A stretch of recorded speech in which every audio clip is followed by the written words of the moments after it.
Hey, Birchouse friends, welcome back. So this week's question comes to us from Molochi, who asks, "Hey, Birchouse, why do you think the English heavy cavalry gave up bulletproof breastplates while the French kept them towards the end of the 18th century?" Now, this is a really good question. It is one that's a little outside my wheelhouse, but I'll do my best to give my thoughts. So what they are referring to is the cuirass. It is a steel breastplate worn by by heavy cavalry, even light cavalry sometimes, even dragoons sometimes, through the 16th, 17th, and even into the 18th century. And we do see the English begin to move away from using it towards the end of the 18th century. So the era we're talking about is like the American Revolutionary War, the French Revolutionary Wars, the Napoleonic Wars. We're kind of talking about this time period. So why were the English phasing them out? Well, for starters, they didn't fully phase them out. They never fully went away. We do see some English cavalrymen still using the cuirass, and certainly they still got used as part of the English cavalry dress uniform, and that goes for even today. You can see English cavalrymen wearing a cuirass as part of their dress uniform, albeit much lighter, and it's definitely more form than it is function. So it never fully went away. But why were they phasing it out? Well, I'm going to kind of I have a couple thoughts. Number one, I think the American Revolutionary War, if it wasn't a catalyst, definitely sped up the phasing out of the cuirass.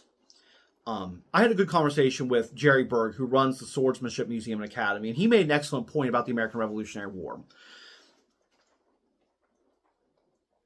This particular conflict changes the way the English approach, the way Europe approaches warfare, the way the entire world approaches warfare. It's not a series of hopping from hamlet to hamlet, fighting hamlet to hamlet in your own backyard. The English were going to a new frontier, a wild frontier, a new environment. There are, urban, cities. There's Boston, there's New York. But between all that is a lot of woodland, thick, heavy woodland, rolling hills and mountains. And things that used to matter become a hindrance. We don't see things like you look at Scottish soldiers. They're abandoning their great kilts in favor of pants. We're not seeing the use of the Scottish targe.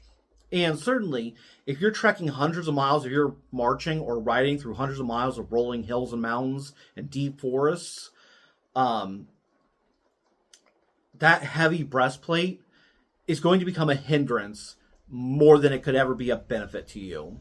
So I think that's one reason. I think another reason, I think this is a very strong reason we see the English moving away, is the cuirass is in fact not bulletproof.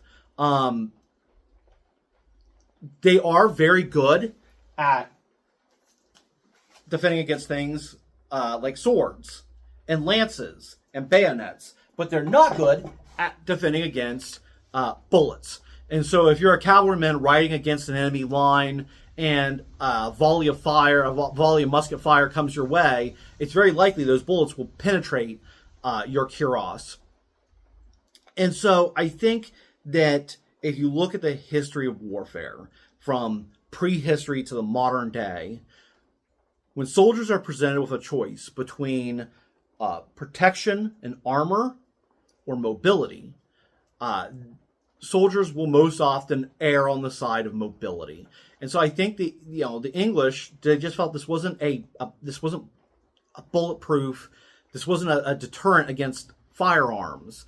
And so they opted for the mobility of not wearing one, not wearing that cuirass. And so we see the cuirassars being phased out in the English army. Now, the French keep the cuirass. I think the thought process there is, once again, they are still pretty good at defending against swords, bayonets, lances, things of that nature. And so I think that they felt the benefit was there to continue to use the cuirass. Thirdly, and I think this is a really important point to consider, I always think of this time period, this specific time period, as being very transitional. We're moving away from the age of chivalry, the Renaissance, the medieval era, that mindset of war, to a more modern view of war, a more modern approach to warfare. War is changing, and it's happening very rapidly. We're seeing changes in the way troops are fielded, the way they're used, the way they're utilized, the way we're seeing changes in tactics, and we're seeing a rapid change in technology. Just looking at this era, we're seeing fewer and fewer muskets as we move forward, and more rifles. Things like the mid 1700s, we're seeing the Hessians fielding the Jaeger rifle, and based on the Jaeger rifle in the late 1700s, the Kentucky and Pennsylvania rifles here in the United States being used in the American Revolution. And by the Napoleonic era, the English have dedicated units of riflemen using the Baker rifle. And as we move forward, you're seeing this change in technology, and a rifle is much more effective at firing long range, firing much more accurately, and has that armor penetrating quality. And so we're seeing this rapid change in technology. We're seeing this rapid change in military mindsets and approaches to war. And I think what we're seeing is everybody's throwing everything at the wall and seeing what sticks. Everybody's trying out what is the most effective way to field our armies. And so we see the English moving away from the cuirass. They decide that it is most beneficial to not have a cuirass on their troops. Once again, kind of going back to that armor versus mobility.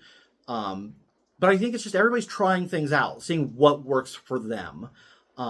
This is a kind of an experimental time,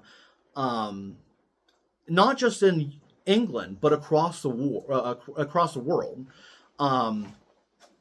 So I think that's probably the biggest contributing factor, is just everybody seeing what works, and then everybody's kind of finding the thing that works for them and sticking with it. Now, having said that, you look at the French, they still wear a cuirass. So I want to make a final point about it, and it's not about why the English moved away from the cuirass, but more about why the French kept the cuirass. And I'm speaking more specifically the Napoleonic War. And I think that part of the reason the French army kept the cuirass is vibes. Napoleon was famously obsessed with image. He was Emperor Napoleon, and he modeled his armies off the Roman Empire. Using things like an eagle standard. Having his troops march with an eagle standard. And he was just obsessed with image. And there's nothing more striking than a heavy cavalryman with his big horse and heavy cavalry sword and bright colored uniform with that shining steel breastplate. It is a very striking, imposing figure, and it's a really imposing image. And Napoleon was all about image. So I think that's part of the reason why the French kept the cuirass, even moving into the 19th century. So those are kind of a few of my thoughts on why the English kind of phased out the cuirass. Once again, this isn't a topic that's super deep in my wheelhouse. So comment below with your opinions, your thoughts. I'd love to know what everybody's opinion is on why the English phased out the cuirass versus the French, who decided to keep theirs. Either way, that was a great question. Thank you so much for asking. If you ever have a question for Birchouse, comment below with "Hey Birchouse, ask," and we'll answer in a future video. In the meantime, we'll see you all next Wednesday.